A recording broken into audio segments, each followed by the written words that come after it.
পূরক said you সার্বিক set এবং এ সেটটি ইউ এর উপসেট। এ সেটের বহির্ভূত সকল উপাদান নিয়ে গঠিত সেটকে এ সেটের পূরক সেট বলে। এ এর পূরক সেটকে এ কমপ্লিমেন্ট বা এ প্রাইম বা এই যে চিহ্ন দ্বারা প্রকাশ করা হয়।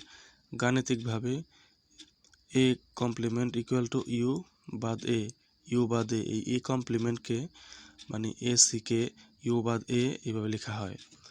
পূরক সেট অর্থাৎ পুরাটা হচ্ছে ইউ সার্বিক সেট, পুরাটা ইউ বাইরে লিখেছি, পুরাটা সার্বিক সেট। আর এ হচ্ছে এই যে বৃত্ত যেটা আছে বৃত্ত, এটা হচ্ছে এ।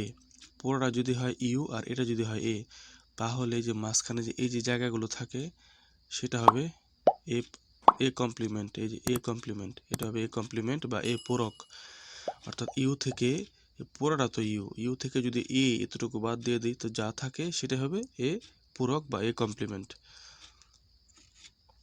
সংযোগ সেট ইউনিয়ন অফ সেট দুই বা ততোধিক সেটের সকল উপাদান নিয়ে গঠিত সেটকে সংযোগ সেট বলে। এ ও বি এর সংযোগ সেট এ ইউনিয়ন বি দ্বারা প্রকাশ করা হয় এবং পড়া হয় এ সংযোগ বি অথবা এ ইউনিয়ন বি। অর্থাৎ এ ইউনিয়ন বি, এ সংযোগ বিও বলতে পারি, এ ইউনিয়ন বিও বলতে পারি।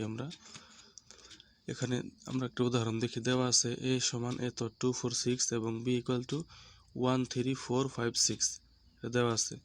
তাহলে আমরা লিখবো এ ইউনিয়ন বি।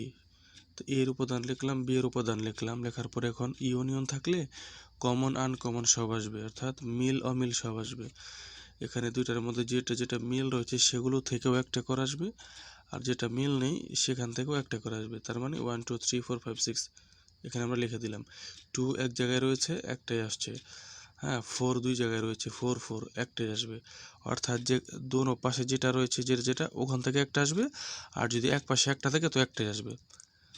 এটা হচ্ছে আমাদের এ ইউনিয়ন বি বা এ সংযোগ বি। এই যে আমরা এখন চিত্রের মাধ্যমে দেখাই, এটা হচ্ছে এ সেট, এটা হচ্ছে বি সেট।